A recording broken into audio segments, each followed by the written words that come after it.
इससे आखिर चिढ़ क्यों है, ये सवाल आपने उठाया। दीपक झा हमारे साथ कांग्रेस से जुड़िए, उनसे ही जवाब ले लेते हैं। दीपक झा जी, आप लगातार सुन रहे हैं सिद्धार्थ जो कि बीजेपी से, वो बोल रहे हैं कि यह सब इसलिए हो रहा है क्योंकि विपक्ष को सनातन परंपरा से चिढ़ है, इसलिए इतना हल्ला किया जा रहा है।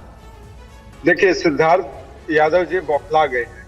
बात इतनी सी है कि कोई कहीं भी जाए, सिद्धार्थ यादव कहीं भी जा सकते हैं, इनके नेता कहीं भी जा सकते हैं, बात इसकी नहीं है।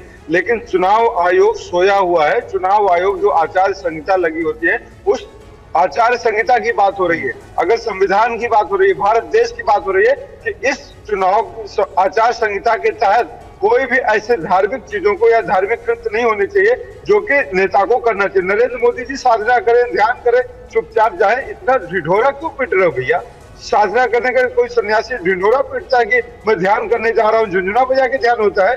ध्यान तो एकांत में होता है। झंझा न झांसा जहाँ होता है, झंझट नहीं होता है, झांसा नहीं होता है। ये लोग दुनिया को झांसा क्यों दिखा रहे कि नरेंद्र मोदी जी ध्यान करेंगे? अरे कोई, हम तो रोज ध्यान करते हैं, ध्यान करना अच्छी बात है। अरे ध्यान कर लोगे, इतना ढिढोरा पेट के तो ध्यान नहीं होता। देखिए दीपक जी, उनकी तरफ से एक और बात कही गई, उनकी तरफ से यह भी कहा गया आखिर इतनी दिक्कत क्यों है?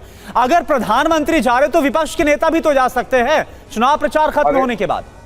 मैं तो कह रहा हूँ, हम तो रोज ध्यान करते हैं। मोदी जी रोज ध्यान नहीं करते ना, इसलिए कभी कभी जो कहते हैं ना, काल लेने में के कारण भारत की बात है, बैंकॉक में नहीं। दीपक जी, निशाचरी जो वृत्ति है, वो एक दिन ढिढोरा पेट के ध्यान करने का आडंबर और पाखंड रचती है ना, उससे तकलीफ होती है कि धर्म के नाम पे, जाति के नाम पे आडंबर रचना बंद करे। चुनाव आयोग को इस बात पर कार्रवाई करना चाहिए कि अभी देश में आचार संहिता लगी हुई है। आप धार्मिक, ठीक है दीपक, जो आप बातें कह रहे हैं, जो आप आरोप लगा रहे हैं, समीर चौगांवकर जी यहां पर हमारे साथ मौजूद हैं, वरिष्ठ पत्रकार। समीर जी, बार बार ऑपोजिशन की तरफ से ये जो बात कही जा रही है कि भाई आचार संहिता का ये उल्लंघन होगा, इसका क्या आधार है? आपको कोई आधार नजर आता है? देखिए, मुझे लगता है इसमें कोई आधार नहीं है कि चुनाव आचार संहिता का उल्लंघन होगा। प्रधानमंत्री मोदी जाकर वहां मौन साध रहे हैं। वो एक योगी भी है, एक राजनीतिक संत भी है। चुनाव प्रचार के बाद अगर प्रधानमंत्री जाकर अगर मौन साध रहे हैं तो मुझे लग रहा है इसमें चुनाव आयोग का क्या कोई दखल होने की कोई जरूरत नहीं है। प्रधानमंत्री को वहां से संदेश नहीं दे रहे। प्रधानमंत्री को जो चुनाव प्रचार अभियान करना था, प्रधानमंत्री लगातार रैलियां करते रहे, रोड शो करते रहे, इंटरव्यूज देते रहे, ट्विटर पे अपनी बात रखते रहे। प्रधानमंत्री मोदी लगातार चुनाव प्रचार में शामिल रहे।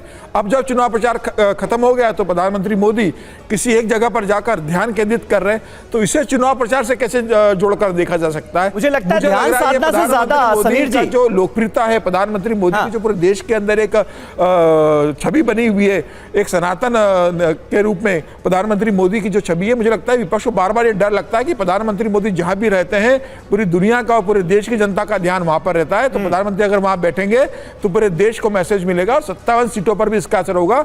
मुझे लग रहा है सिर्फ एक ध्यान से 57 सीटों पर असर नहीं जाएगा। प्रधानमंत्री मोदी 5 साल जो काम किया है, मतदान उसके आधार पर हुआ है। 10 साल से प्रधानमंत्री मोदी का जो प्रदर्शन रहा है उसके आधार पर मतदान हुआ है। ठीक है, मुझे लगता है ये सिर्फ ध्यान से अगर ये विपक्ष मानता है कि चुनाव प्रचार प्रभावित होगा, तो मुझे लग रहा है यह भ्रम पैदा करने की स्थिति है। प्रधानमंत्री मोदी का अधिकार है कि वो कहां जाकर ध्यान केंद्रित करते हैं। विपक्ष को लगता है तो वह भी कन्याकुमारी जाए और ध्यान केंद्रित करे, उन्हें किससे रोका है? बिल्कुल मौन साधना में होंगे जो आध्यात्मिक यात्रा पर आज से प्रधानमंत्री पहुंच जाएंगे कन्याकुमारी।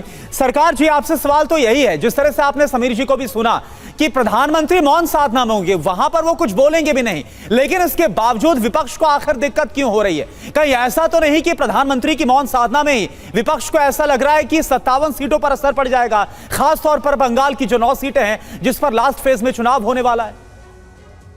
सबसे बड़े बात क्या है, जो विवेकानंद फोरम है, मैं सन 1984 से वहां जाता हूँ। ठीक है, कंटिन्यूस हर साल जाता रहता हूँ। वहां पर मई महीना में हम लोग को कैंप बैठता है, हम लोग उसमें शामिल होता है, पार्टिसिपेशन करता हूँ। वहां पर विवेकानंद फोरम में आम जनता के लिए कैमरा तो बहुत दूर के बात है, मोबाइल भी लेके अंदर जा नहीं सकता है। 1 नंबर बात रह गया है। मैं आपको बताऊं, बंगाल में जितना भी रैली किया है, अमित शाह का रैली हर दिन कैंसिल करना पड़ा, जेपी नड्डा को रैली कैंसिल करना, और लास्ट जो यहाँ बंगाल में रैली करके गया था, गुने चुने 500-700 आदमी हुआ था विवेकानंद को घर तक जाने के लिए, स्वामी विवेकानंद जी का घर तक जाने के लिए। अगर वहां पर बैठ के लाइव स्ट्रीम देखा कि अगर कुछ वोट डालने के कोशिश करते हैं, लेने के, तो कोशिश जारी है। विवेकानंद जी को देखा कि अगर कुछ वोट मिले तो इसी के ऊपर में उसको यह है। रह गया है कि पंजाबी में कहावत है, क्या बोले तो टोडा कुट्टा टॉमी, सद्दा कुट्टा कुत्ता, एक कहावत है। कैसे देखिए, अगर मोदी जी जाके कहीं भी मजार में जाके सट ठोकता है तो उसमें गलती नहीं है, और दीदी सामने से कोई मजार के सामने से चादर देता है तो उसमें गलती हो जाता है, वहां पर जाकर अल्लाह अल्लाह करता है तो उसमें कोई गलती नहीं है मोदी जी को, और दीदी कहीं जाता है तो कोई सब मतलब सरकार साहब आपको ध्यान साधना से दिक्कत नहीं है, आपको कैमरों से दिक्कत है कि भाई पूरे देश की नजरें रहेंगी प्रधानमंत्री नरेंद्र मोदी पर, लेकिन कैमरे मीडिया के तो वहां पर भी होते हैं जहां ममता बनर्जी अगर कहीं दौरे पर जाती हैं, कहीं दर्शन के लिए जाती हैं तो भी वहां कैमरे होते हैं। नहीं, देखिए दीदी जहां दर्शन करने के लिए पूजा पाठ के लिए जाते वहां पर बिल्कुल कैमरा खुद अलाउ नहीं करते हैं, और दिखावा कुछ नहीं है, इसके सिर्फ दिखावा है, चलिए इसके कुछ नहीं है, पानी के अंदर में भी जाकर। चलिए ठीक है, वक्त की कमी है इसलिए इस चर्चा को यहीं पर खत्म करना होगा। बहुत बहुत शुक्रिया आप सभी का हमारे साथ इस बातचीत में जुड़ने के लिए, इस बहस का हिस्सा बनने के लिए।